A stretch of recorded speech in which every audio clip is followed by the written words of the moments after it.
Hello, Kampers. I, I don't know what I'm doing, but, please be patient and be nice. I don't really know much about ASMR apart from, like, whispering into the mic, so you're gonna have to make do. Thankfully, I have the excuse of April Fools, so I don't have to try too hard. But hello. My stepsister's, still on the prowl, outside. So, if you hear her, no you didn't. But yeah, hello everybody. Unfortunately, we're gonna be skipping roll call for tonight.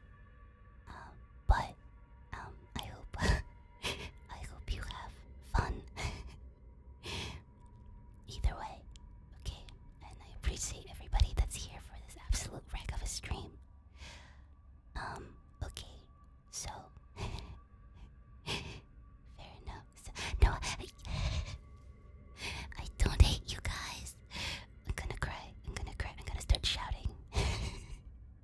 Hello. But yes, no, I like you guys. I just don't think roll call right now would be appropriate. Okay, so I have a few stories prepared. They're very good. They're very good. They're very good stories. I hope you will enjoy them. They're staples in the creepypasta community. I've handpicked them especially for this stream.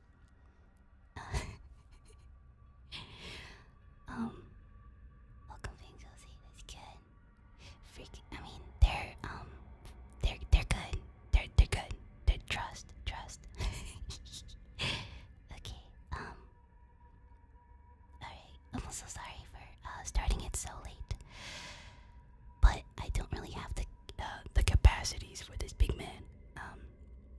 Usually all of my family is asleep at this time. And it's the only time where my mic probably wouldn't be able to pick them up. So, thankfully, not thankfully, I've unfortunately haven't announced it on anywhere apart from the Discord. It was kind of like a whimsical decision of mine. However, yeah. I'm sorry. Tomorrow's stream is gonna be at 7 p.m. as scheduled. Appropriately scheduled.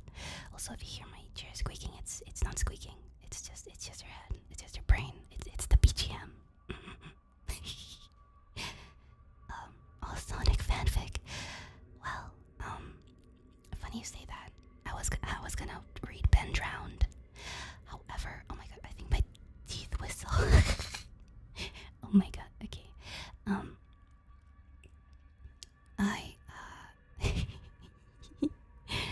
Wait, I don't know which kind of whispering I'm supposed to do. Like, am I supposed to do, like, the whispering in a class? Or, like, the half whisper? I'm not sure. So, we're gonna just roll with it, alright? Also, if my mouth sounds are too overwhelming, I'm so sorry. My mouth is just naturally moist. I drool in my sleep. It's inevitable.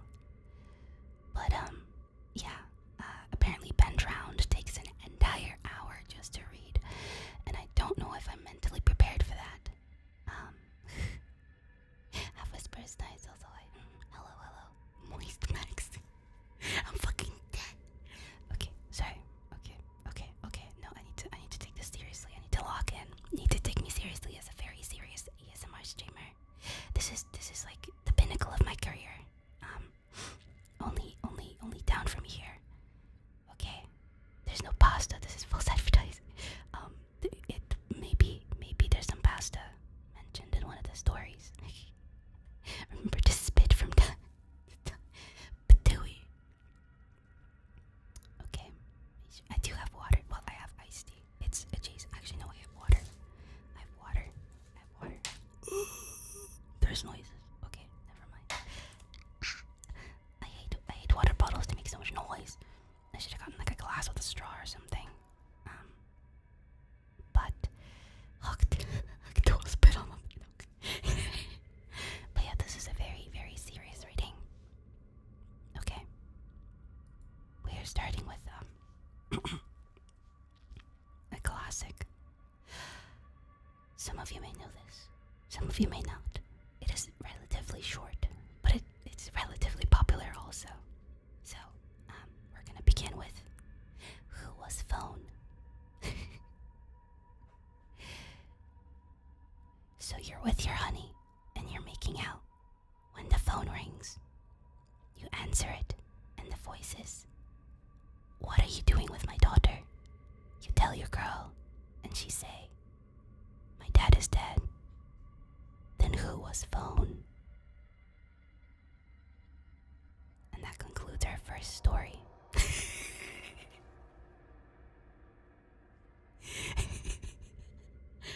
Oh my god.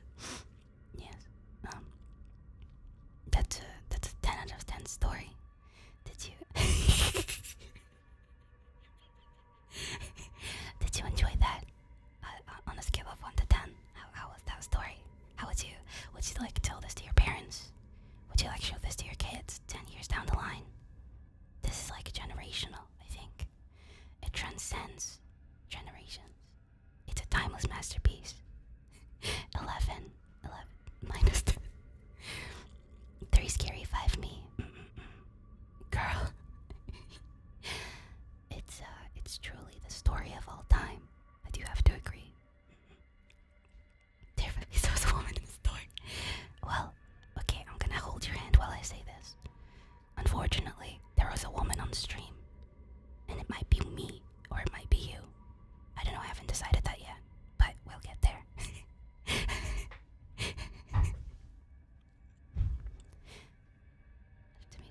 The whole hallway, oh my god. Sorry, you've been assigned female by me. All campers are girls now.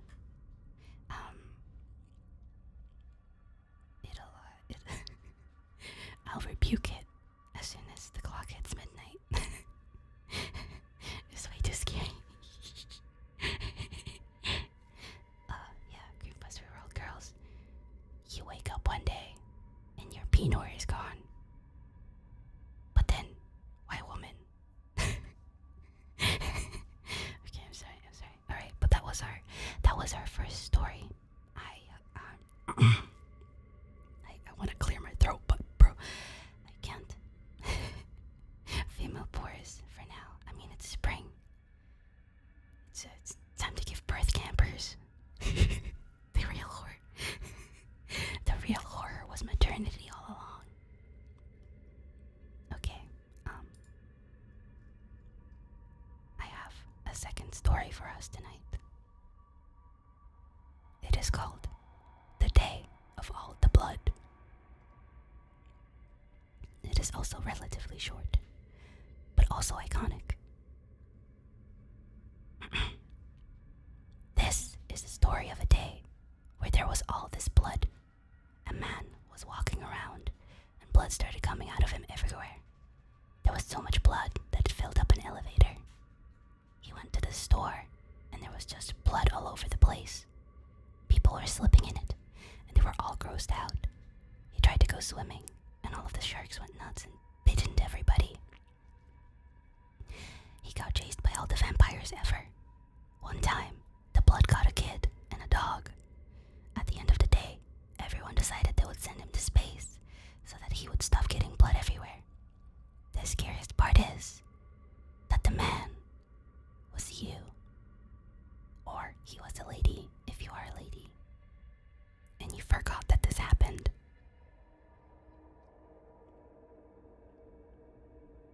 And that concludes our second story.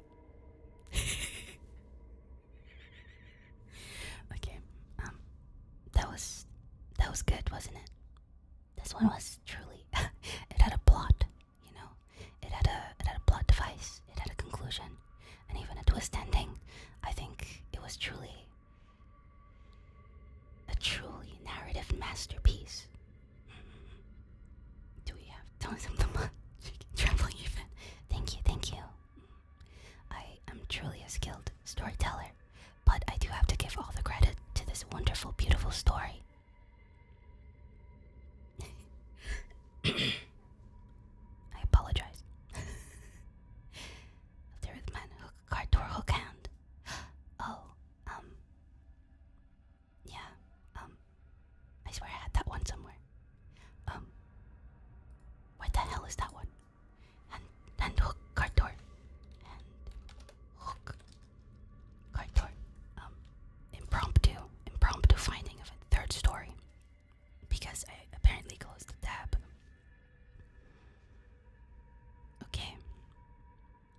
third story, as suggested by James Beans. Thank you so much.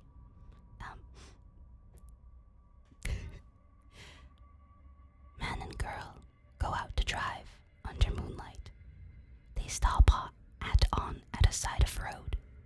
He turned to his girl and say, "Baby, I love you very much." "What is it, honey?" "Our car is broken down. I think the engine is broken. I'll walk and get some more fuel." "Okay, I'll stay here and look after our stereo." There have been news report of stereos being stolen. "Good idea. Keep the doors locked no matter what. I love you, sweaty." So the guy left to get full for the car. After 2 hours, the girls say, "Where is my baby? He was supposed to be back by now." Then the girl hear a scratching sound and voice say, "Let me in." The girl doesn't do it, and then after a while, she goes to sleep. The next morning, she wakes up and finds her boyfriend still not there. She gets out to check, and man door hand hook car door. And that concludes her third story, or fourth. I've lost count. The story's concluded. This was, this was definitely a story. I think personally, maybe the ending was a little bit rushed. However, I do not want to criticize the writer because I can tell that they have a lot of potential in the future. Stereo like the car, yes. She stayed so that she could protect his car stereo. Because her heart's a stereo. It beats for him. And he listened close, but not close enough, because apparently he died.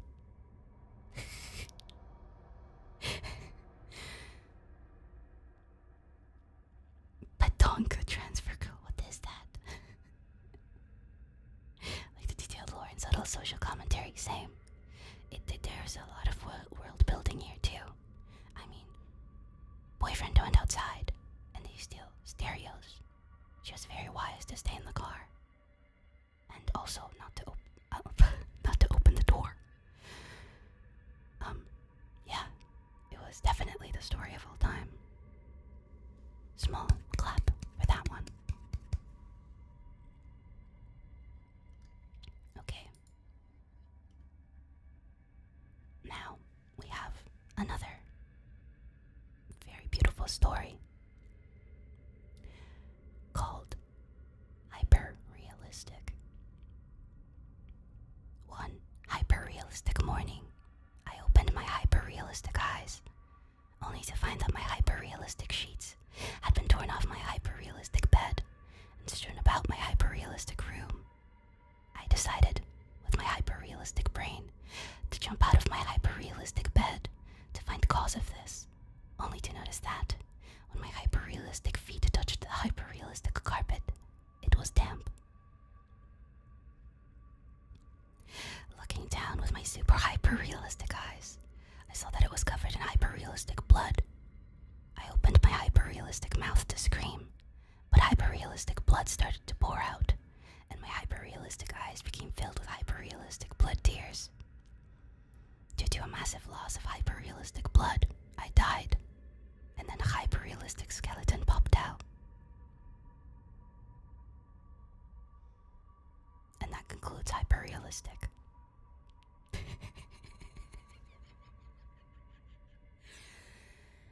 For those of you that may have been uninformed of the culture of creepypastas, there has been a habit of describing blood or eyes or particular bodily features in either games, art, etc. within stories as hyper-realistic. And it's become so rampant that people meme on it now. It's kind of funny.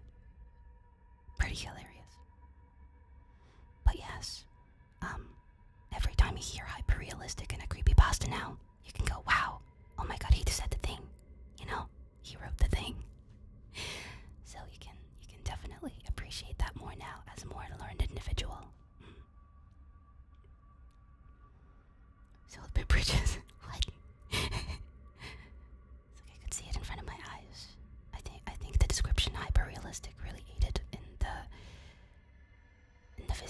visualization of the story. I'm so learned, yes. We're all leaving with creepypasta degrees by the end of the stream. Yes, word mentioned. Yes. We all like references, right? Little Easter eggs. Okay. We have a few different stories. I'm gonna order them by duration. Currently, the next one is gonna be 3 minutes. And the longest one is gonna be 31 minutes. I'm not even gonna attempt a reading pen drown because I don't want to sit you for 63 minutes reading a creepypasta. Like, I feel like I'd rather not. So, also if you hear my clacking, you didn't. Or maybe you did. It's to add immersion. When I hear reference, I clap. Yes, clap like clap like white people do when a plane lands, just full of joy and glee for no reason. Please. I can say that. Do it, no Paul. Not even if we say please. No. Actually, maybe I'll check. I'll check how I feel at the end of it. But that's gonna be a marathon. And I don't know how long I can whisper for before my brain goes insane. I also, I'm phlegmy, as always. I have like 2 types of moisture hindering my narration currently, so, please be mindful. Please be nice. Thank you. Okay. The next one is called Licking. It's 3 minutes long. It's a 7.95 out of 10 on creepypasta.com. Okay. My great-grandmother lived alone up in the mountains at her cabin. Her husband was dead, so she was there all alone. She only had one companion, and that was our loving dog. They both adored each other, and the dog was a great comfort to her. Every night, when she went to bed, the dog would lick her hand to let her know that he was there to protect her. One night, she had gone to bed, and the dog had licked her hand, like he had done routinely every night since her husband died. But this night was different. She had woken up in the middle of the night because she heard her dog whimpering. She wanted to comfort him and let her know she was there for him, so she stuck her hand out by the bed, and she felt the dog gently lick her hand like always. She figured he was just cold. Fuck. My cable fell. So she went back to sleep. The dog's whimpering had woken her up a second time in the night, so she stuck her hand out. The dog licked it, and she went back to sleep. This happened a third time, and she stuck her hand out, and the dog stopped whimpering and came and licked her hand. She stayed awake a few moments afterward, and she went back to sleep again.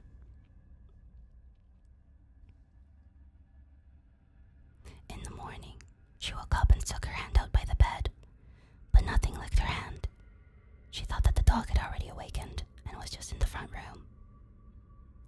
She rolled over and got out of bed and heard a drip, drip, drip, drip. She thought the sound was coming from the kitchen, so she walked over and turned the handles on the sink faucet. But it wasn't the source of the noise. After frustratingly checking the sink and its pipe, she gave up and continued into her bathroom to take a shower. As she got closer to the bathroom door, it was evident that the sound was coming from within. She opened the door, looked above the bathtub, and gasped in utter horror. There, hanging from the light by his collar, was her loving companion. His blood was dripping into the bathtub. She screamed and began to cry, wiping her eyes and sobbing. She turned and looked into the mirror. In the mirror, she saw the dog's reflection, and written on the mirror in her dog's blood, with drips and streaks hanging down from each letter, were the words, "Humans can lick too."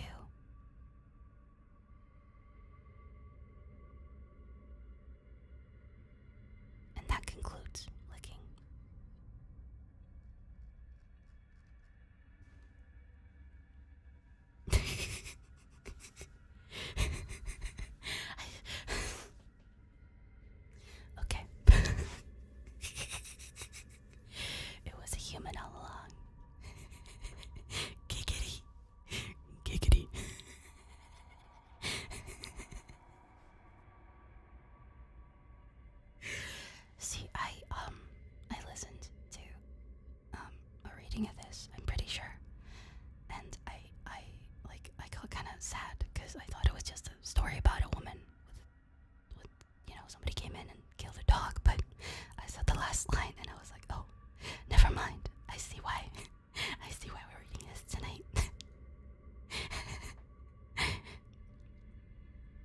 Do you think that, like, the dog was constantly licking? Well, no, it wasn't the dog, it was like a human. And then the human was so jealous of the grandma. He was a gilf hunter, and he wanted to lick her hand instead. Was the human whimpering too? That's a good question. Maybe it was the dog. Maybe, who knows how long the dog was dead, Thought the twist was gonna be like, my dog was locked outside from my room the entire night. Honestly, I think it would have been better. It's a human with that dog, No. The first. Imagine she just has like her son is just dressed up as a dog and he hung himself. Okay, I'm sorry. I'm gonna stop thinking. I'm gonna stop talking. He just couldn't take it anymore. He couldn't stop. He didn't want to lick her fingers anymore.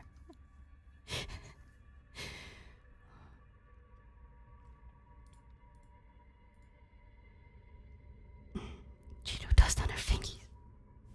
No. Well, also, all these stories are on creepypasta.com. They're technically all creepypastas. Because they're on the wiki, and my word is law. So you have to trust me, alright? Okay. The next one is Hoodie, the Hooded Man. An estimate time of reading is 5 minutes. The rating is 8.89 out of 10, and 1.43 thousand people voted. So that's how you know it's good. It was written by an anonymous author, so there's absolutely 0 people you can link this to.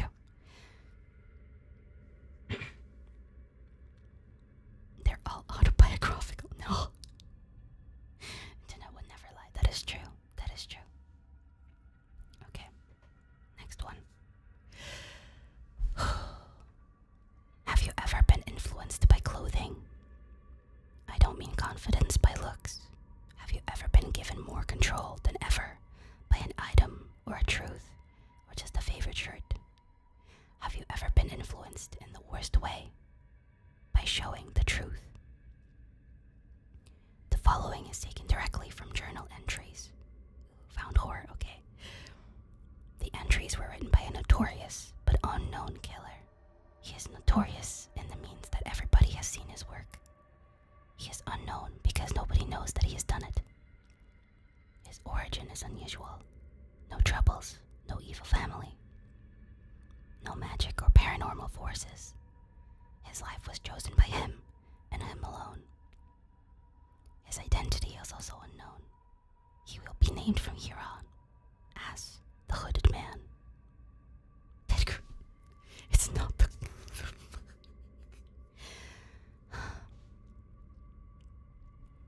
April 3rd, 2004. It's been really cold around here. I don't have anything really to cover myself. All I have are my t-shirts and jeans. So today, I decided to get a jacket. I was just in a local store, nothing special. It's a black hoodie with white lining. I think it looks pretty cool, and when I tried it on, the attendant said it suits me fine. I said thanks to be polite. Common courtesy is hard to find. So I bought it. I haven't taken it off yet. Not only is it warm, but I can really see myself doing amazing things in it. When I look at the mirror, I smirk. I feel amazing. I can't really explain it, but I like it. I really like it. I feel the need to put my hood up. Something about the hood has a way of masking a person. Even though it shows their face, it hides something. Somewhere. It's really late right now. I've been feeling so great all day. Time flew around me.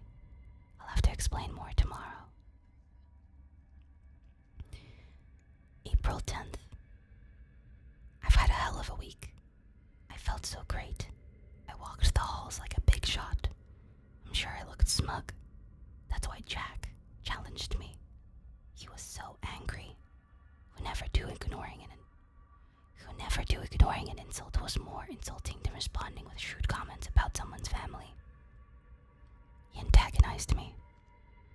He asked for it. He threw a hard punch, and I stood. It stung harder than before when I actually argued with him. I felt so cool all week. My confidence kept me up. I punched him hard in the stomach, and I lifted it up with an underhook. It felt so good. It really did. Parents calling. April 14th. Jack still isn't out of the hospital. They said he's in a lot of pain. He spit a lot of blood. His parents told me over the phone. I reflected on it, on how great it felt when my fist connected, how his cracked screams sounded. That's good to hear, I said blankly. I don't care about Jack. I smiled at his pain. I keep staring. I keep staring at my mirror. I'm always wearing my favorite hoodie. It feels so empowering. My friends would laugh at what I say. They would compare me to Spider-Man in his black suit. Spider-Man threw his power away. I don't plan on doing anything with my source of confidence. April 22nd. Jack has gone to a better place. My words rang through my ears. He's dead. He lost too much blood. His father told me the day I visited that he was losing blood due to a personal health condition. But the way his mother looked at me told me the real story. I killed him. I still remember the satisfaction of hitting him. I never wanted to kill him. I need to think about what I've done right. That'll fix my feelings. But what is there to think about? Regret is a foolish emotion. I don't need regret. April 24th. Dad has been avoiding me lately, and Mom just tells me she loves me. They both want me to feel endless guilt, but I won't. Or rather, I can't. I can fake it for the public, but the truth is, I'm not sorry. Spider-Man's story is starting to make me think more. But why would a cursed or possessed hoodie land in my possession? Everybody who knew Jack glares at me. Everyone who I would talk to have transferred themselves out of my class or went to a different school. Teachers don't look at me or get on to me if I'm breaking any rule. Today I threw a pencil at my history teacher. It hit his shoulder. He just froze for a second and continued what he was doing. Everyone either hates me and probably wants me dead, or they fear me. My writing is the only comfort I have. I can be at peace and let myself go. April 25th. They provoked me. They threatened me. I had no choice. They would have killed me. My hood protected my face. The knife naturally moved from Rob's hand to mine. I didn't mean to. The writing was a short line at this point. 5 days. 5 days being interrogated and sleeping in a cell. They decided I was only defending myself. I can hear Mom and Dad talking. They want me gone. They're both scared. I was an idiot to think that this jacket of mine was possessing me or changing my personality. It's just a really cool jacket. I love how it looks. I feel like such a badass. I remember how I put the hood up. I put it up when Jack challenged me. I put it up when those guys tried to kill me. I feel no remorse. I feel indifferent. I am in control. I've finally come to realize insanity. I wanted to kill them. All of them. I needed only a push and the confidence to fight. I got it. Mom and Dad are irritating me. They all irritated me.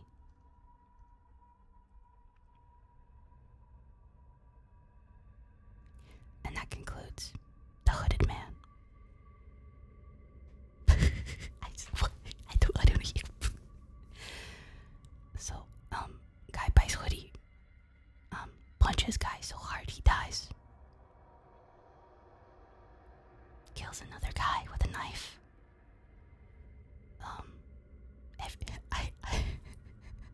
The fact that everybody like moved schools or classes just so they wouldn't have to put up with this guy. Like, what would he do? Like, does he just kind of sit there? Does he just kind of sit there in class all alone? Like, what did he do?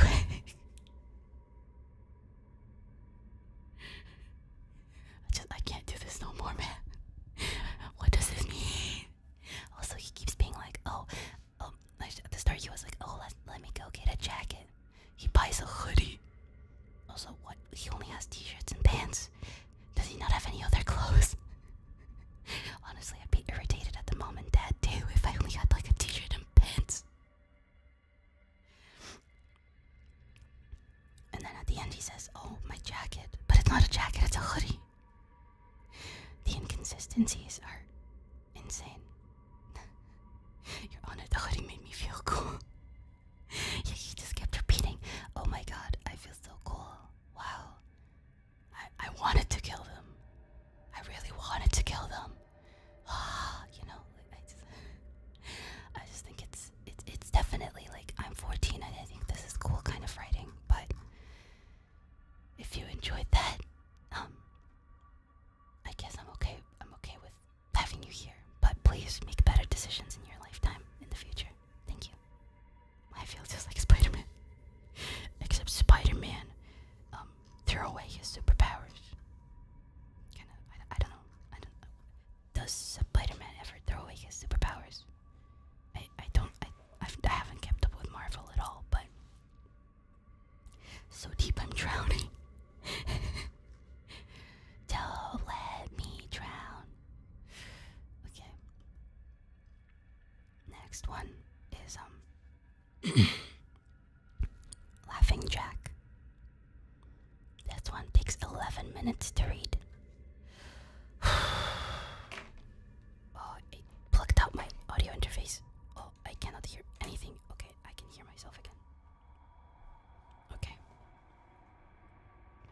Remember when Spider-Man threw a pencil at his teacher? Yeah, it was an iconic moment. What's so funny, but I don't know. I cannot tell you, honestly. Wait. Do you guys want to hear the tags? Apparently it came out in 2017, December 19th. The tags are beings and entities, children and childhood, deaths, murders, and disappearances, famous creepypasta, monsters, creatures, and cryptids. Oh, okay, that's for us, Slashers and gore, torture and cannibalism, and custom tags, I think.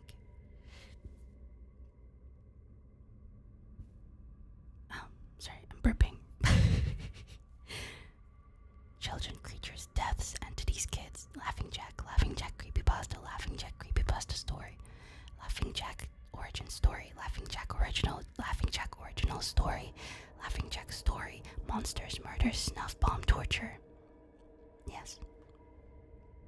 It is an 8.97 out of 10, and 2.31 thousand people voted.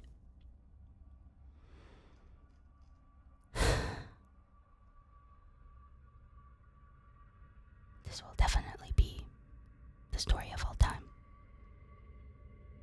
Okay, let us proceed. It was a nice summer day. My 5-year-old son James was playing outside in the backyard of our suburban home. James has always been a quiet boy. He plays by himself mostly.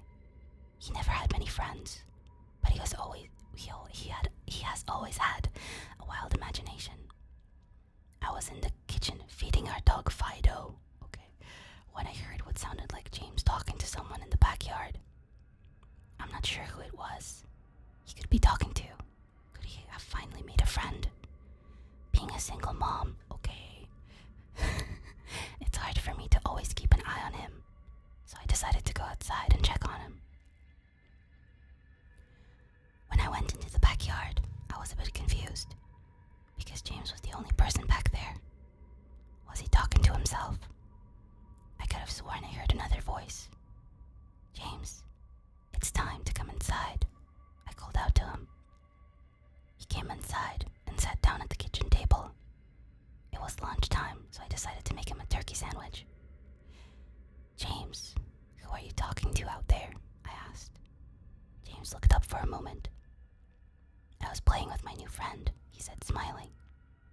I poured him some milk and continued to pry, as any good mother would. "Does your friend have a name?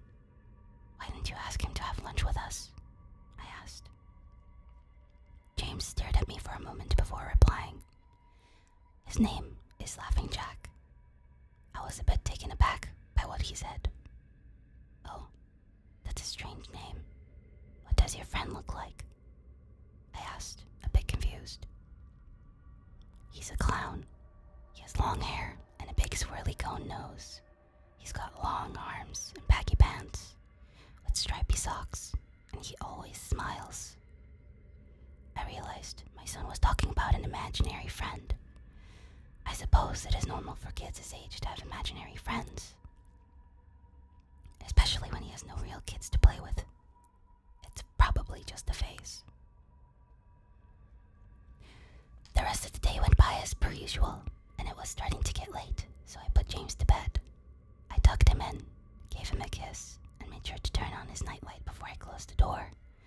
I was pretty tired myself, so I decided to go to bed not long after. I had an awful nightmare. It was dark. I was in some kind of rundown amusement park. I was scared, running through an endless field of empty tents, broken down rides, and abandoned game huts. The whole place had a horrible look to it. Everything was black and white. The prized stuffed animals all hung from nooses in the game huts, all with sick grins stitched on their faces. It felt like the whole park was looking at me, even though there wasn't another living thing in sight. Then suddenly, I began to hear music play. The sounds of Pop Goes the Weasel being played on a squeeze box echoed through the park. It was hypnotizing. I followed its tune to the circus tent almost in a trance, unable to stop my legs from moving forward. It was pitch black. The only light came from a single spotlight shining on the center of the big top. As I walked towards the lights, the music slowed down. I found myself singing along, unable to stop. All around the mulberry bush, the monkey chased the weasel. The monkey thought 'twas all in fun. The music stopped, right before its climax. Fine, boom. And suddenly, the lights shut on. The intensity of the lights was practically blinding. All I could see was a small dark silhouette shuffle towards me. Then another one appeared, and another, and another. There were dozens of them, all coming toward me. I couldn't move. My legs were frozen. All I could do was watch, and the haunting figures drew nearer. As they got closer, I could see, and this is in all caps, they were children. As I looked at each one, I noticed they were all horribly disfigured and mutilated. Some had cuts all over their body, others were severely burnt, and others were missing limbs, even eyes. The children enveloped me, clawing at my flesh, dragging me to the ground, and tearing inside me. As the children tore me apart, and I faded away, all I could hear was laughter. Horrible, awful, evil laughter. How are we feeling, campers? Are you spooked yet? Are you terrified at the thought of children? Would it perhaps be Laughing Jack, laughing at the end of that nightmare? Did he tell? It's a woman. It's a single mother. Put some respect on her name. Not laughing our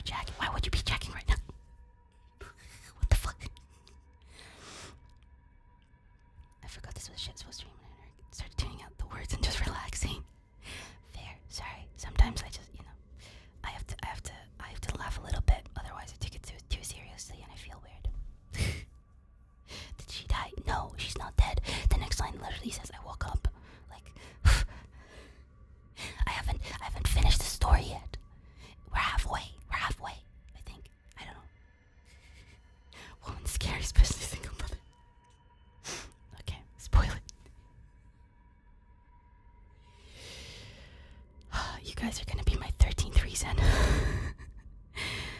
Okay. Which you will fuck. No. Okay, I'm continuing. I woke up the next morning in a cold sweat. After taking a few deep breaths, I looked over and saw that a few of James' action figures were positioned facing me on top of my nightstand. I sighed. James had probably woken up early and put these here. I gathered up the toys and made my way to James' room. However, when I opened the door, James was sound asleep. I just shrugged and placed the toys back into his toy box and headed out to the living room. A little while later, James woke up and I made him breakfast. He was quiet and seemed a bit groggy.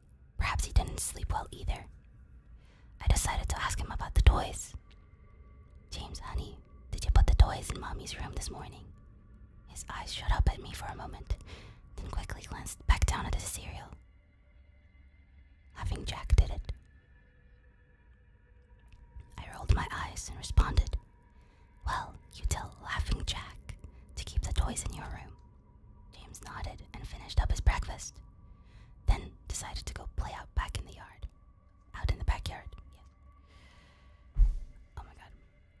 I went to relax in the living room, and I must have dozed off because I woke up a couple of hours later.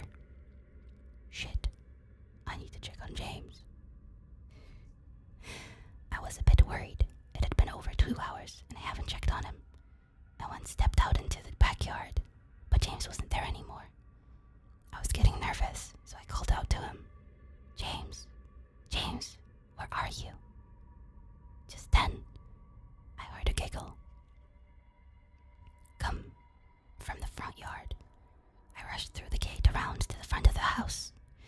James was sitting on the sidewalk. I breathed a sigh of relief and walked over to him. James, how many times have I told you to stay in the backyard? James, what are you eating? James looked up at me, then reached into his pocket and pulled out a handful of hard candies in all colors. This made me very nervous. James, who gave you that candy? James just stared at me, not speaking. James, please tell Mommy where you got that candy. I want some. James hung his head down and said, Laughing Jack gave it to me. My heart sunk. I kneeled down to look him in the eye. James, I've had enough of this damn Laughing Jack thing. He is not real. Now, this is a very serious situation, and I need to know who gave you the candy. I could see my son's eyes tear up. But Mama, Laughing Jack did give me the candy. I closed my eyes and took a deep breath. James has never lied to me, but what he's telling me is impossible. I make him spit out the candy, and I throw the rest away. Or so I thought, but I ate them. James appears to be fine. Maybe I'm just overreacting. After all, he could have gotten it from Tom or Linda from next door, or Mr. Walker down the street. Either way, I'm going to have to keep a closer eye on James. That night, I put James to bed as usual, and decided to go to bed early myself. Suddenly, I was woken up by a loud bang coming from the kitchen. I sprung out of bed and hurried down the stairs. When I got to the kitchen, I was horrified. Everything on the counters had been thrown on the floor. And our dog Fido hung dead from the light fixture. I sensed a pattern. His stomach was cut open and stuffed with candy, the same type that James was eating earlier that day. My shock was quickly broken by a sharp scream coming from James' room, followed by loud crashes. I quickly grabbed a knife from the drawer and moved up the stairs with the speed that only a mother whose child is in danger could have. I burst through the door and flicked on the lights. Everything in the room was knocked over and tossed on the floor. My poor son in his bed crying and shaking with fear. A pool of urine staining the sheets. He pissed himself, Lamau. I scooped up my child and ran out of the house and went next door to Tom and Linda's house. Luckily, they were still awake. They let me long to arrive. And I explained what had happened. They looked at me as if I were crazy. They searched the house, but all they found was a dead dog and two trashed rooms. The officer told me that someone had probably gotten into the house and done this right before making a quick escape when they heard me coming up the stairs. I knew it wasn't true. All the doors were locked, and none of the windows were open. Whatever was in my house didn't come from outside. Oh my god, okay. Okay, I think we're 2/3 through the story. Police, my kid pissed himself. What's happening? Is this that whose phone? It's Laughing Jack. Although I guess if you really tried, you could probably correlate both the stories together. He came from the piss. Piss and Jack. Yeah, Piss and Jack comes into your children's room, pisses on their bed sheets, so that your child, you'll never believe him.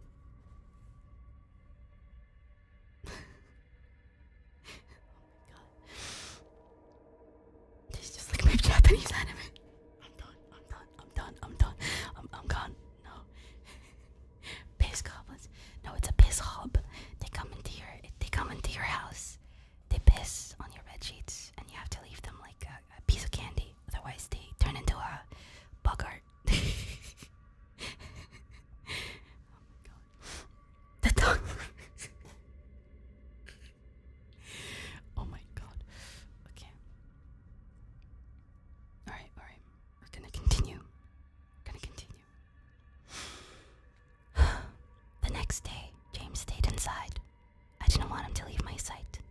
I went into the garage and found his old baby monitor and set it up in his room if anything comes into it tonight. I was going to be able to hear it. I went to the kitchen and grabbed the largest knife from the drawer and put it on my nightstand. Imaginary friend or not, I'm not letting anything hurt my little boy. Soon enough, night came. I put James to bed. He was afraid, but I promised him that I wasn't going to let anything happen to him. I tucked him in, gave him a kiss, and turned on the nightlight.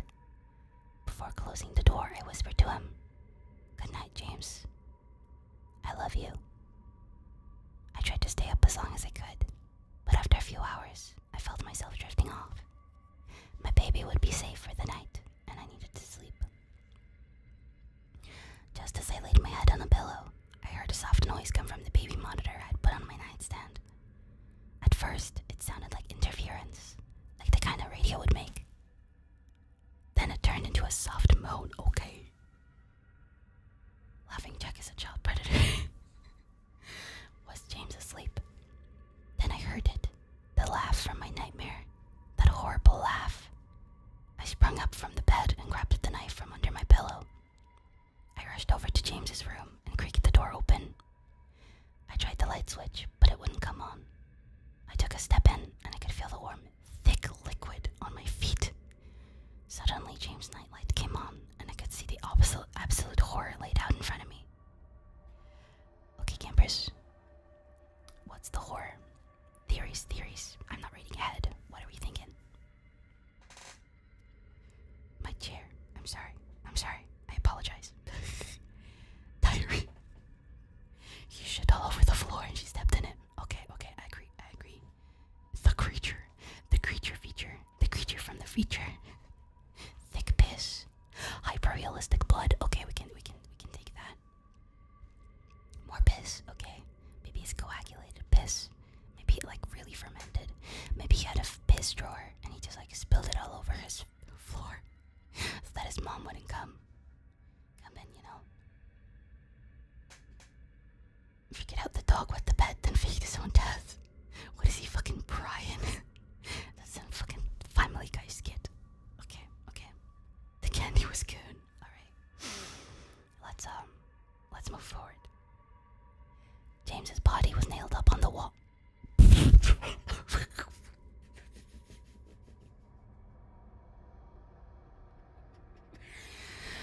Okay.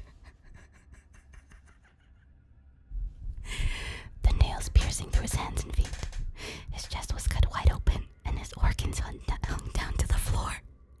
His eyes and tongue had been removed along with most of his teeth.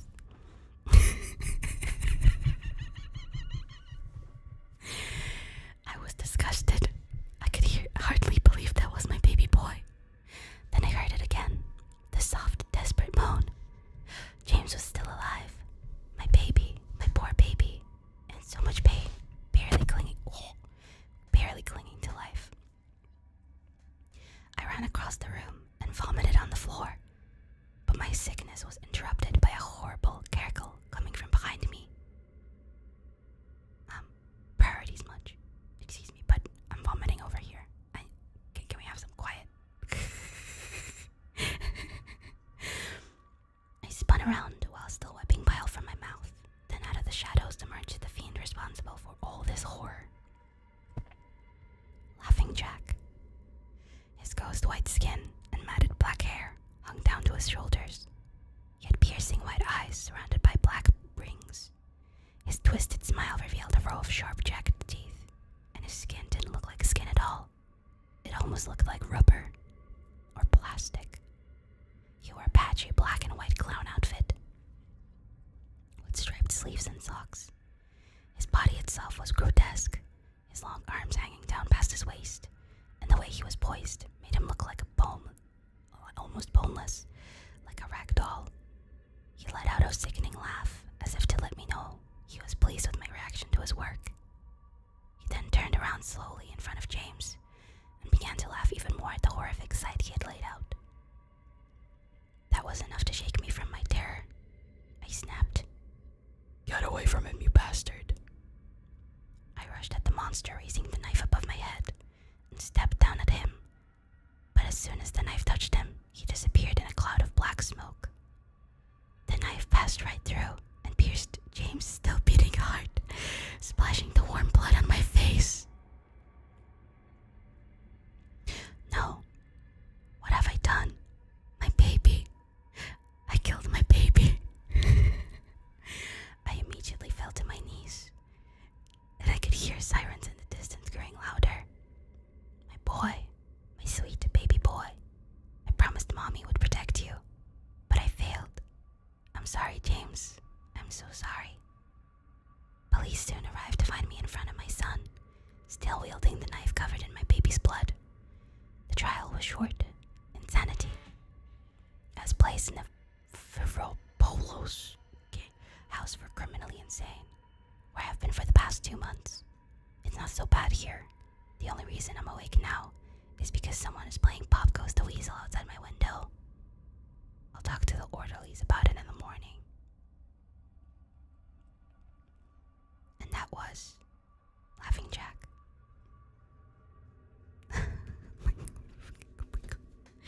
I think it might have been carbon monoxide. What the the fact she was trying to stab Jack and she fucking killed her own kid. This was truly the story of all time. Hot topic Pennywise. It was a little bit. Thank you, Dr. House. Thank you. I admire your expertise.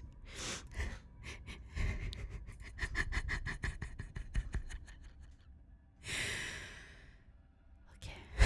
Well, yes.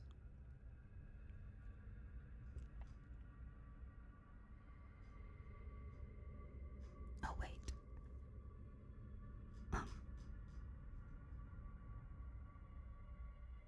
Okay.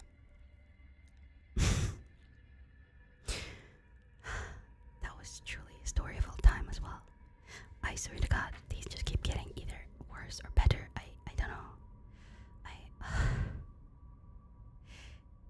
They definitely are something. For sure. This one at least attempted to have a plot. That's for sure. Lupus monoxide. They're putting lupus in gas canisters. Absolute literature. Yeah, truly. What if imaginary friend was real and also fricked up? You may have a point.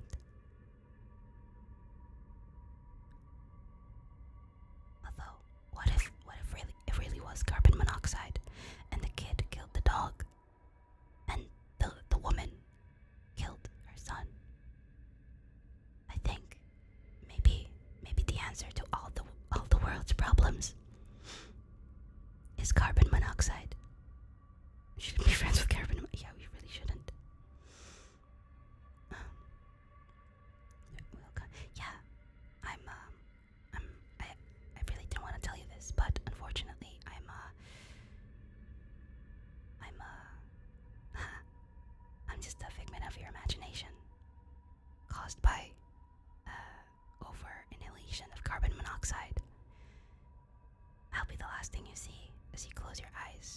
pass away quietly and hopefully without much struggle. Then I don't want to wake up. Hell yeah. Let's read some more then. Sounds okay. Carry M oxide. No.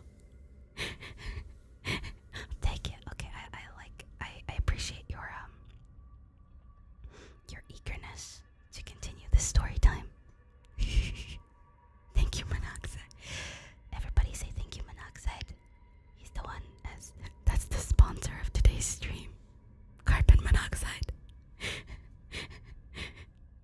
Okay.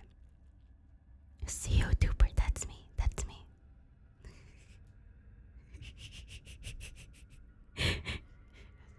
50 tons of carbon. Can you even have 50 tons of carbon monoxide? Do we even have that much carbon monoxide in our atmosphere right now? Okay. The next one that we're gonna read today is, honestly, I think, the most important creepypasta ever written. I don't think there has been any, more important creepypasta to have debuted than Jeff the Killer.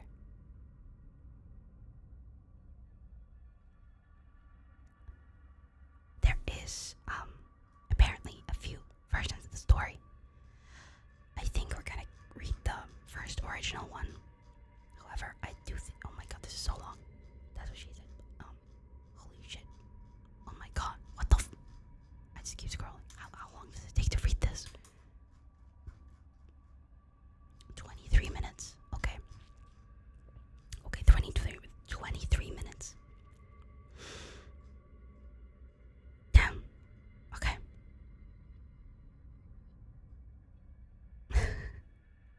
23 minutes of Jeff the Killer. Are we mentally prepared for this? Mouse scroll. Oh, I'm sorry. Can you hear my mouse scrolling? I'm sorry.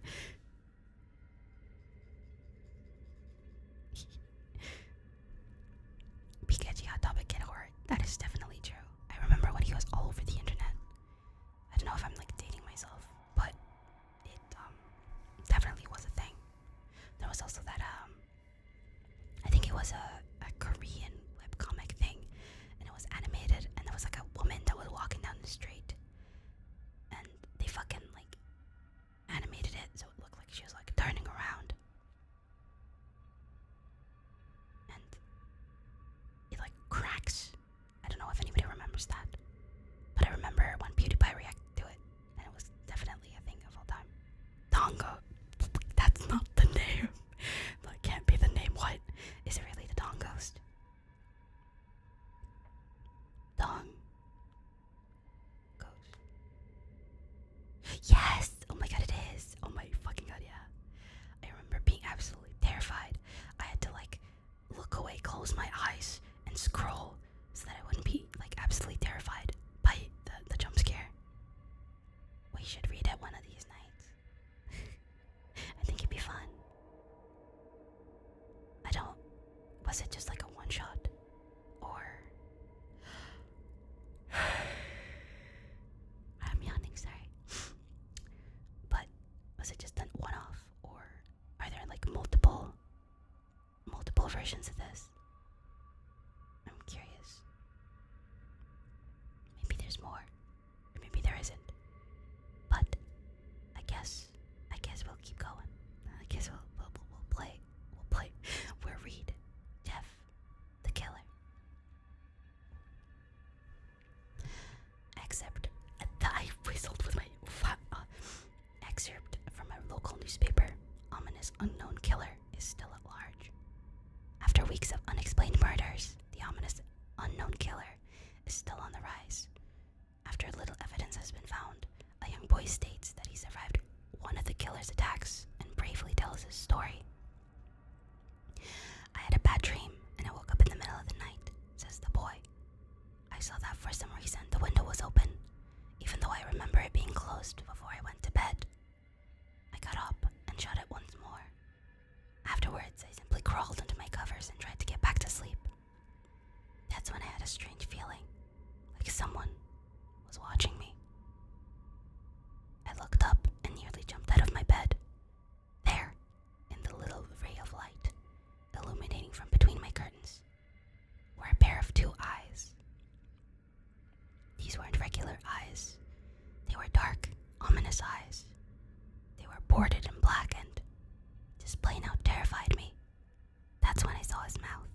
drove into the parking lot and ran towards the door.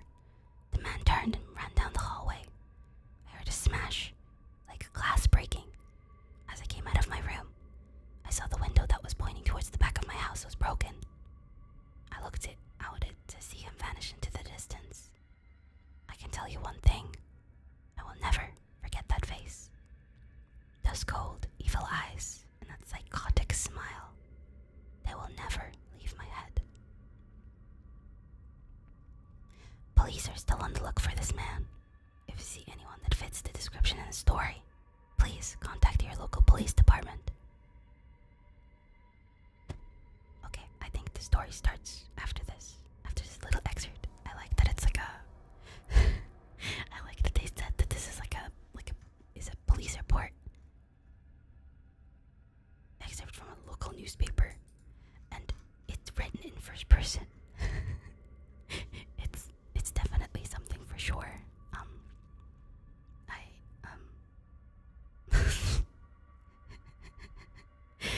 Okay. Yes. We're off to a great start. Jeff is a stalker, just a freak trying to kill random people, from what we can tell so far.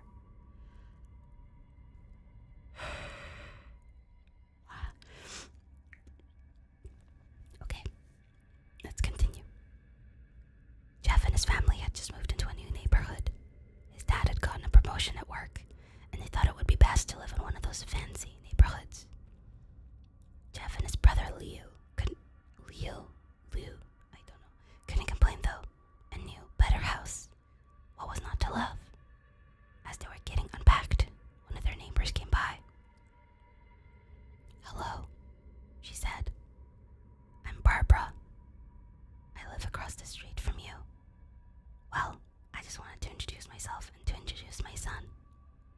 She turns around and calls her son over. "Billy, these are our new neighbors." Billy said hi and ran back to play in his yard.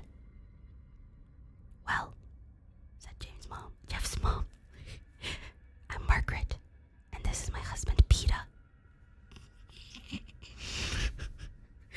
Peter. I'm sorry. "And my two sons, Jeff and Lou." They each introduced themselves, and then Barbara invited them to her son's birthday. Jeff and his brother were about to object when their mother said that they would love to. When Jeff and his family were done packing, Jeff went up to his mom. "Mom, why would you invite us to some kid's party? If you haven't noticed, I'm not some dumb kid." "Jeff," said his mother, "we just moved here. We should show that we want to spend time with our neighbors. Now, we're going to that party, and that's final." Jeff started to talk, but stopped himself, knowing that he couldn't do anything. Whenever his mom said something, it was final. He walked up to his room and plopped down on his bed. He sat there looking at his ceiling when suddenly he got a weird feeling. Not so much pain, but a weird feeling. He dismissed it as just some random feeling. Yes. He heard his mother call him down to get his stuff, and he walked down to get it. The next day, Jeff walked downstairs to get breakfast and get ready for school. As he sat there, eating his breakfast, he once again got that feeling. This time it was stronger. It gave him a slight tugging pain, but he once again dismissed it. As he and Lou finished breakfast, they walked down to the bus stop. They sat there waiting for the bus, and then, all of a sudden, some kid on a skateboard jumped over them, only inches above their laps. They both jumped back in surprise. "Hey, what the hell?" The kid landed and turned back to him. He kicked his skateboard up and caught it with his hands. The kid seemed to be about 12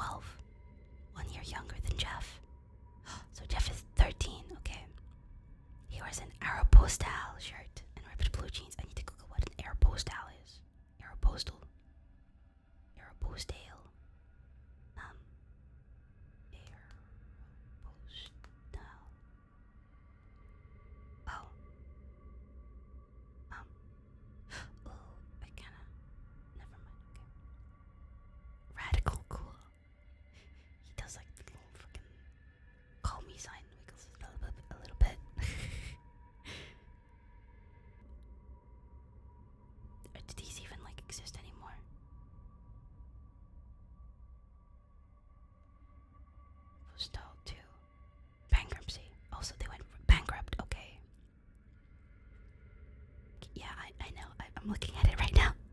I've never heard of it before, so I just wanted to like look it up. Honestly, if he just did Abercrombie or something, I would have been completely fine. But Aeropostale is just like different for me. Okay. Well. It looks like we got some new meat. Suddenly, 2 other kids appeared. One was super skinny, and the other was huge.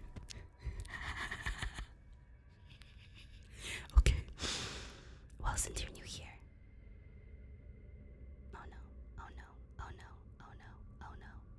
No. My ASMR. Rah. Come back. Please.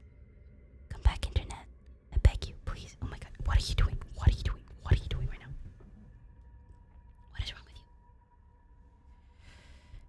Is Steam downloading anything? Let me get Steam. Oh, good here. Okay. Go back to green, you bastard. Okay, there we go. Whoops. Okay. Well, since you're new here, I'd like to introduce ourselves. Over there is Keith. Jeff and Lou looked over to the skinny kid. He had a dopey face that you would expect a sidekick to have. And he's Troy. They looked over at the fat kid. Talk about a tub of lard.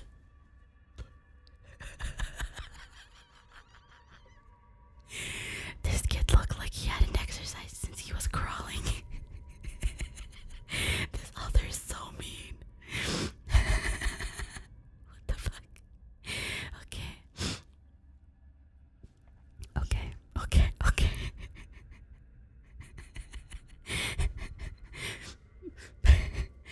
And I, said the first kid, am Randy. Now, for all the kids in this neighborhood, there is a small prize for bus fare. I need to get it out of my system. If you catch my drift. Lou stood up, ready to punch the lights out of the kid's eyes, when one of his friends pulled a knife on him. Tisk. I had hoped he would be more cooperative, but it seems we must do this the hard way. The kid walked up to Lou and took his wallet out of his pocket. Jeff got that feeling again. Now it was truly strong, a burning sensation. He stood up, but Lou gestured him to sit down. Jeff ignored him and walked up to the kid. Listen here, you little punk. Give back my bro's wallet, or else. Randy put the wallet in his pocket and pulled out his own knife. Oh, and what will you do? Just as he finished the sentence, Jeff popped the kid in the nose. As Randy reached for his face, Jeff grabbed the kid's wrist and broke it. Whoa. Okay. Randy screamed and Jeff grabbed the knife from his hand. Troy and Keith rushed Jeff, but Jeff was too quick. He threw Randy to the ground. Keith lashed out at him, but Jeff ducked and stabbed him in the arm. Keith dropped his knife and fell to the ground screaming. Troy rushed him too, but Jeff didn't even need the knife. He just punched Troy straight in the stomach, and Troy went down. Damn, I guess High School Musical didn't work out for him that well. As he fell, he puked all over. Lou could do nothing but look in amazement at Jeff. Jeff, how'd you? Was all he said. They saw the bus coming and knew they'd be blamed for the whole thing. So they started running as fast as they could. As they ran, they looked back and saw the bus driver rushing over to Randy and the others. As Jeff and Lou made it to school, they didn't dare tell what happened. All they did was sit and listened. Lou just thought of that as his brother beating up a few kids, but Jeff knew it was more. I'm stuttering. Oh my god. It was something scary. As he got that feeling, he felt how powerful it was. The urge to just hurt someone. He didn't like how it sounded, but he couldn't help feeling happy. He felt that the strange feeling go away. He felt that the strange feeling go away and stay away for the entire day of school.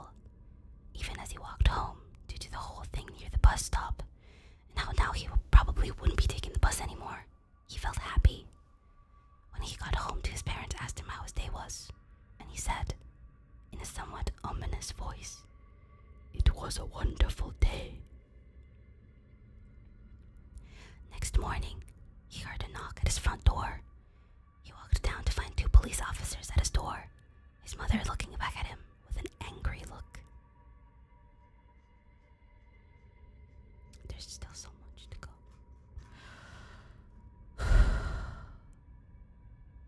Okay. How are we feeling? Quality type behavior. I almost killed those 3 kids, and it felt good. I like that he still has the pocket knife too, probably. He got his cool jacket with the jacket. I honestly, maybe those stories correlate. Maybe this was like a spin-off. Getting flashbacks. No. Looks like the police were British. Oh no, Jeff. Don't hit me. Oh no. I'm sorry. Okay, well, I mean, I guess he got he didn't stab anybody. Or did he? I don't know, I don't remember. I got so caught up on the fat tub of lard. Like, this author, or Jeff, I can't recall, but they really had it out for fucking the fat guy. What, you got a license for that? Stabbing? I don't think people get licenses for knives anymore. It's Undertale. No. I don't think this is Undertale. Oh my god, my internet is going out again. Okay. Moving on. Jeff, these officers tell me that you attacked 3 kids. That it wasn't regular fighting. And that they were stabbed. Stabbed, son. Jeff's gaze fell to the floor, showing his mother that it was true. Mom, they were the ones who pulled the knives on me and Lou. Son, said one of the cops, we found 3 kids.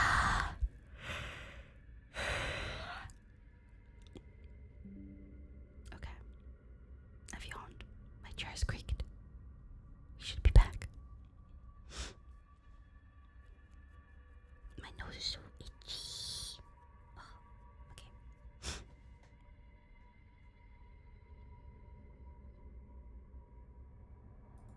I had to reposition myself.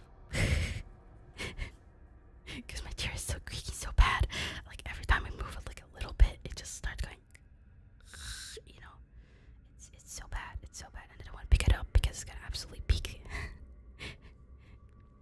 So I'm like gasped for a second there. Oh, whoops. Sorry.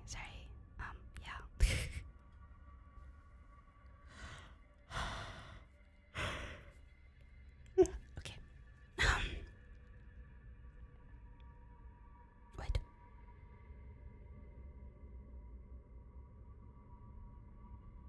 Son, call down your brother. Jeff couldn't do it, since it was he who beat up all the kids. Sir, it was me. I was the one who beat up the kids. Lou tried to hold me back, but he couldn't stop me. The cop looked at his partner, and they both nod. Well, kid, looks like a year in juvie. What? No trials or anything, he just gets juvie straight up. Wait, says Lou. They all looked up to see him holding a knife. The officers pulled their guns and locked them on Lou. It was me. I beat up those little punks. Have the marks to prove it. He lifted up his sleeves to reveal cuts and bruises, as if he was in a struggle. Son, just put the knife down, said the officer. Lou held up the knife and dropped it to the ground. He put his hands up and walked over to the cops. No, Lou, it was me. I did it. Jeff had tears running down his face. Huh, poor bro, trying to take the blame for what I did. Well, take me away. The police led Lou out to the patrol car. Lou, tell them it was me. Tell them I was the one who beat up those kids. Jeff's mother put her hands on his shoulders. Jeff, please. You don't have to lie. We know it's Lou. You can stop. Jeff watched helplessly as the cop car speeds up with Lou inside.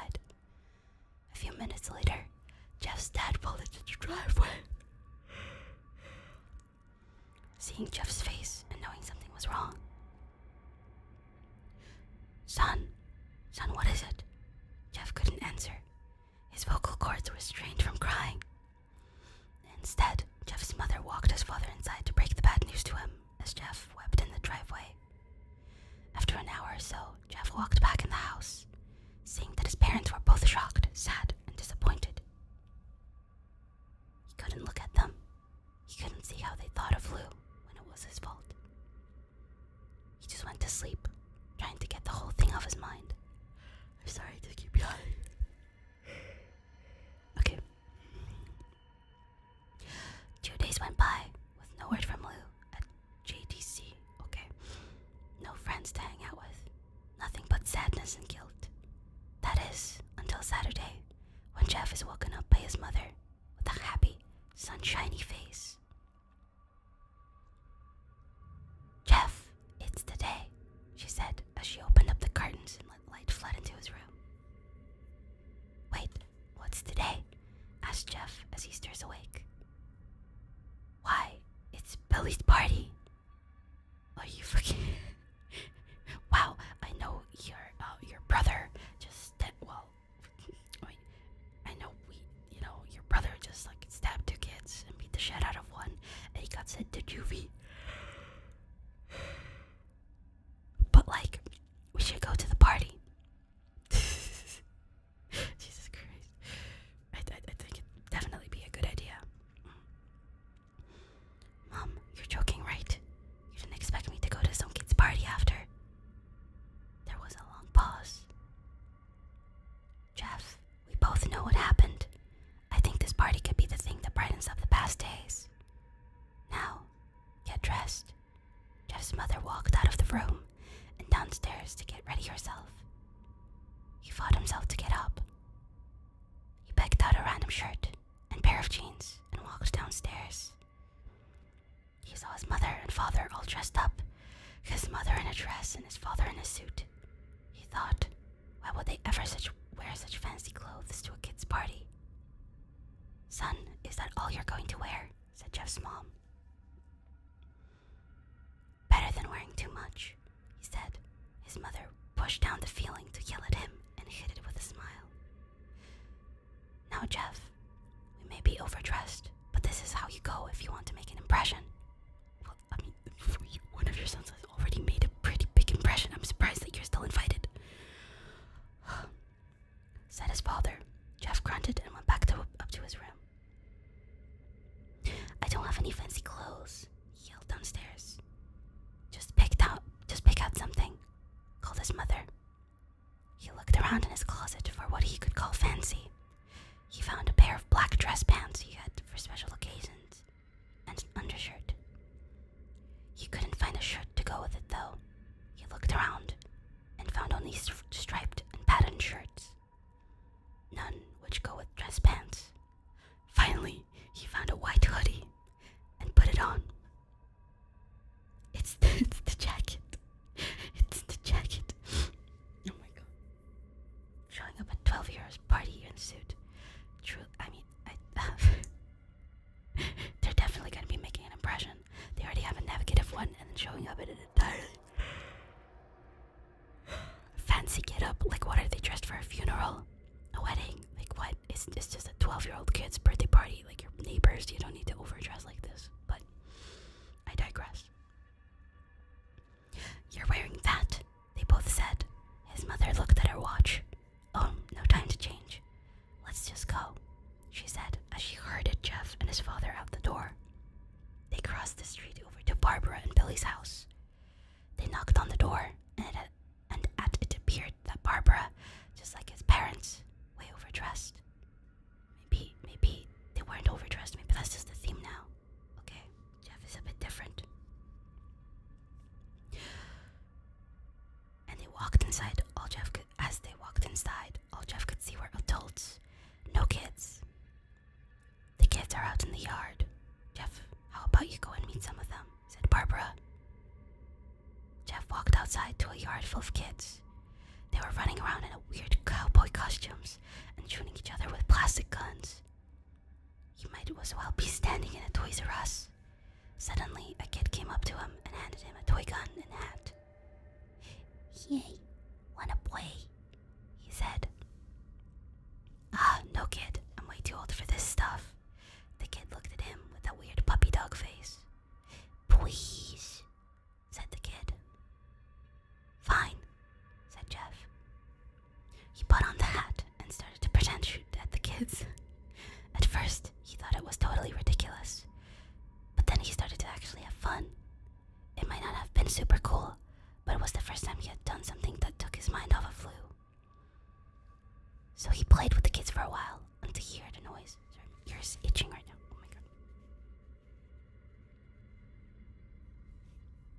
Okay. Then it hit him. Randy, Troy, and Keith all jumped over the fence on their skateboards.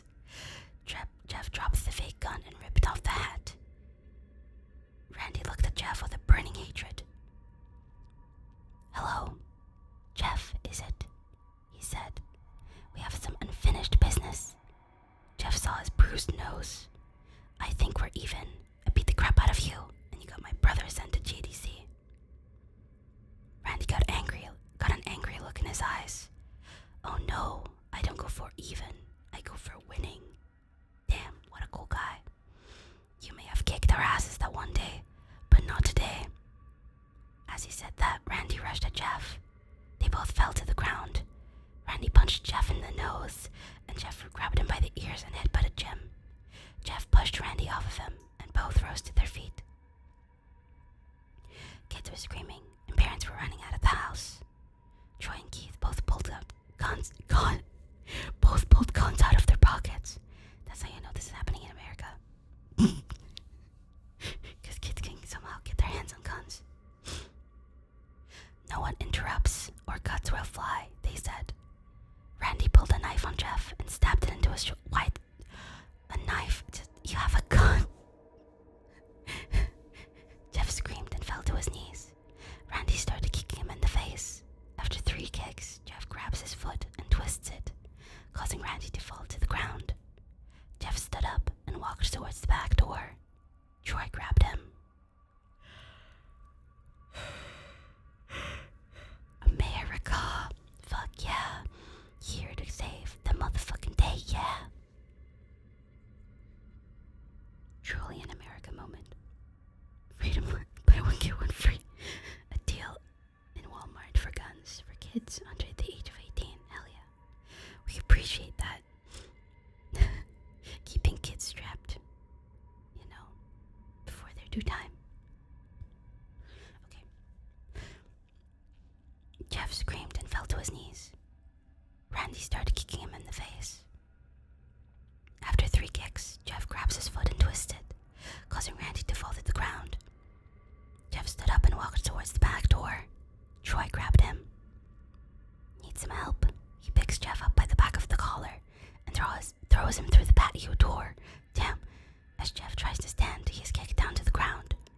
Randy repeatedly starts kicking Jeff until he starts to cough up blood. Come on, Jeff. Fight me. He picks Jeff up and throws him into the kitchen. Randy sees a bottle of vodka on the counter and smashes the glass over Jeff's head. Fight. He throws Jeff back into the living room. Come on, Jeff. Look at me. Jeff glances up, his face riddled with blood. I was the one who got your brother sent to JDC, and now you're gonna sit here and let him rot in there for a whole year. You should be ashamed. Jeff starts to get up. Oh, finally, you stand and fight. Jeff is now to his feet, blood and vodka on his face. Once again, he gets that strange feeling, the one in which he hasn't felt for a while. Finally, he's up, says Randy, as he runs at Jeff. That's when it happens. Something inside Jeff snaps. His psyche is destroyed. All rational thinking is gone. All he can do is kill. He grabs Randy and pile drives him into the ground. He gets on top of him and punches him straight into the heart. In the heart. What? The punch The punch causes Randy's heart to stop. As Randy gasps for breath, Jeff hammers down on him. Punch after punch, blood gushes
swings his knife at Jeff, who backs away and bangs the towel rack into Troy's face. Troy goes down hard, and now all that's left is Keith. He is more agile than Troy, though, and ducks when Jeff swings the towel rack. He dropped the knife and grabbed Jeff by the neck. He pushed him into the wall. A thing of bleach fell down on top of him from the top shelf. It burnt both of them, and they both started to scream.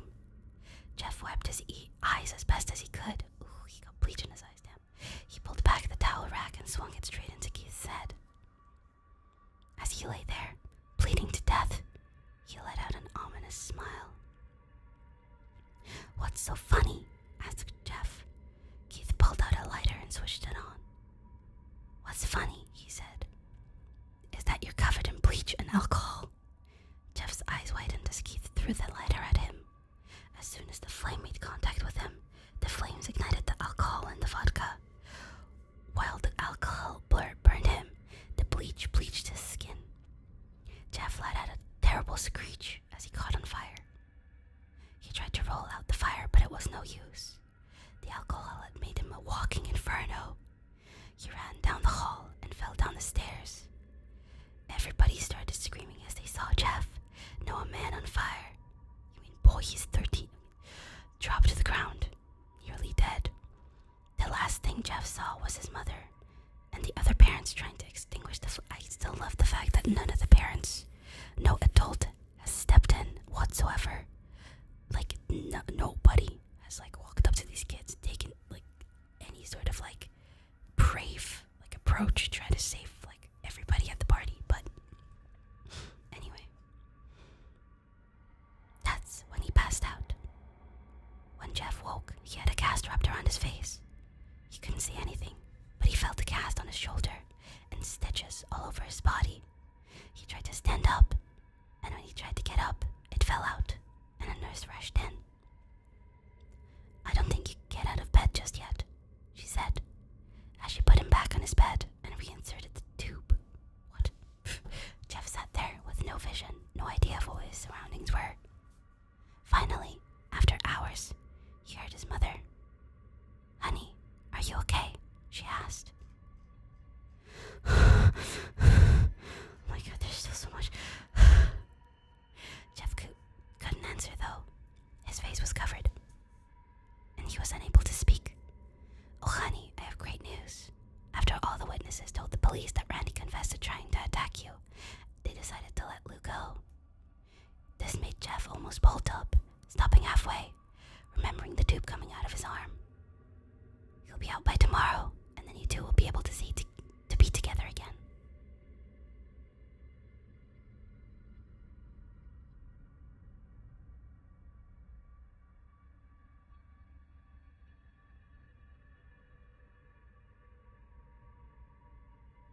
I'm sorry, I need to sit up. I feel so, like, lightheaded right now. My head hurts. It, like, aches. And, oh my god. This is what I get for trying to whisper for, like, pretend periods of time. I feel, like, nauseous, and I feel like I'm about to throw up.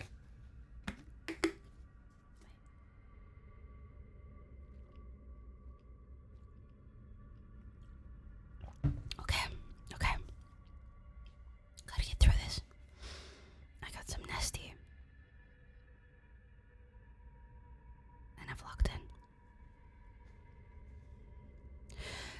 Jeff's mother hugs Jeff and says their goodbyes. The next couple of weeks were those where Jeff was visited by his family. Then came the day where his bandages were to be removed.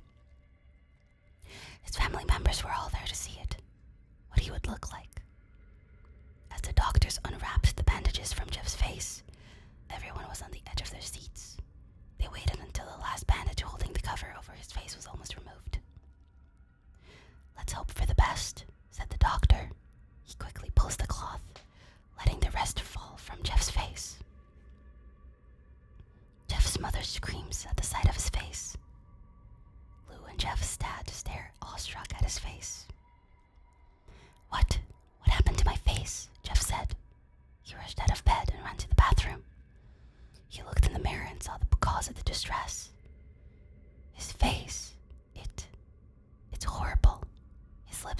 lips to a deep shade of red. His face was turned into a pure white color, and his hair singed from brown to black. Oh my God. He slowly put his hand to his face. It had a sort of leathery feel to it now. He looked back at his family, then back at the mirror. "Jeff," said Lou. "It's not that bad." "Not that bad," said Jeff. "It's perfect." His family was equally surprised. Jeff started laughing uncontrollably. His parents noticed that his left eye and hand were twitching. Jeff, are you okay?" "Okay. I've never felt more happy. Ha, ha, ha, ha, ha, ha. Look at me. This face goes perfectly with me." He couldn't stop laughing. He stroked his face, feeling it, looking at it in the mirror. What caused this? Well, you may recall that when Jeff was fighting Randy, something in his mind, his sanity snapped. Throwback. Woo. Now he was left as a crazy killing machine. That is, his parents didn't know. "Doctor," said Jeff's mom, "is my son all right, in the head?" I'm gonna hold your hand while I say this, but I don't think he's okay. This kid ain't alright. "Oh yes, this behavior is typical for patients that have taken very large amounts of painkillers. If his behavior doesn't change in a few weeks, bring him back here and we'll give him a psychological test." "Oh, thank you, doctor." Jeff's mother went over to Jeff. "Jeff, sweetie, it's time to go." Jeff looks away from the mirror. His face still formed into a crazy smile. "Okay, mommy. Ha, ha, ha." His mother took him by the shoulder and took him to get his clothes. "This is what came in," said the lady at the desk. Jeff's mom looked down to see the black dress pants and white hoodie her son wore. Now they were clean of blood and now stitched together. Jeff's mother led him to his room and made him put his clothes on. Then they left, not knowing that this was their final day of life. What? Foreshadowing.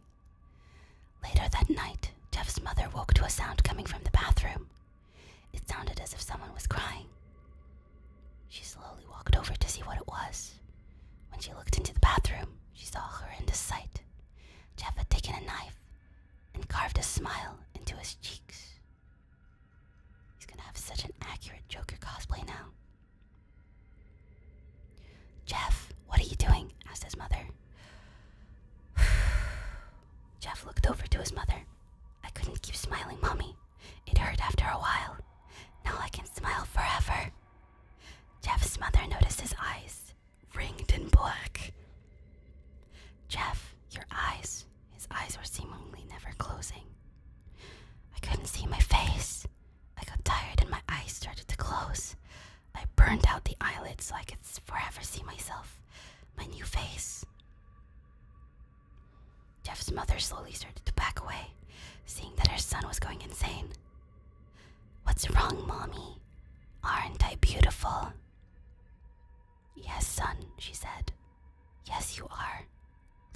Let me go get Daddy so he can see your face." She ran into the room and shook Jeff's dad from his sleep. "Peter, get the gun. The horse is here." "Honey, get the gun. She stopped as she saw Jeff in the doorway, holding a knife. "Mommy, you lied." That's the last thing they hear as Jeff rushes them with the knife, gutting both of them. His brother Lou woke up, startled by some noise.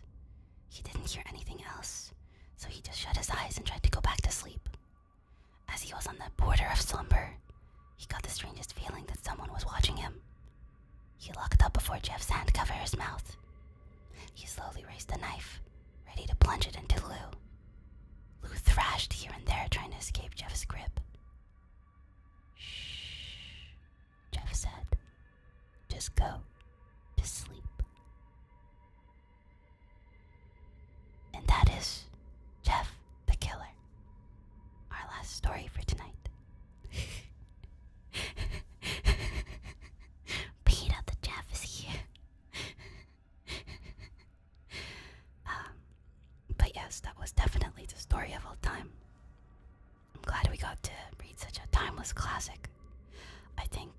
honestly, the quality has kept up through the years. I'm pretty sure, yes. Your eyeless Jack. Oh, I'm sorry. Unfortunately, I feel so woozy that I need to go to bed. I need to lie down. I don't know if it's particularly me, or if it's just because I'm, like, just whispering, you know? And, like, I don't know if it's, like, my airways or nothing. Might be my childhood asthma acting up. Hell yeah, let's go.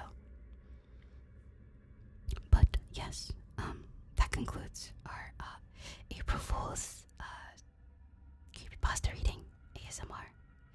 I hope that you enjoyed it, at least somewhat. I'm still really awkward at ASMR, and I have absolutely zero idea what I'm doing apart from, like, whispering to a mic. However, I hope that the background ambiance at least added a little bit. I will see you tomorrow for Half-Life. I have the waiting room up this time. I made the thumbnail. I'm so proud of myself. But yeah, it's gonna be at 7 p.m. As usual. Or, well, you know, it's as usual as we can get. I've only streamed, like, twice. But yes, I'll try to be a bit more mindful in the future as well. I will make proper announcements on Twitter and on YouTube. I'll remember to upload my schedule on YouTube too. I completely forgot to do that. I forgot that that's even a thing. Oh fuck, my phone. I was gonna check the time. Shit, whoops. Anyway, yes.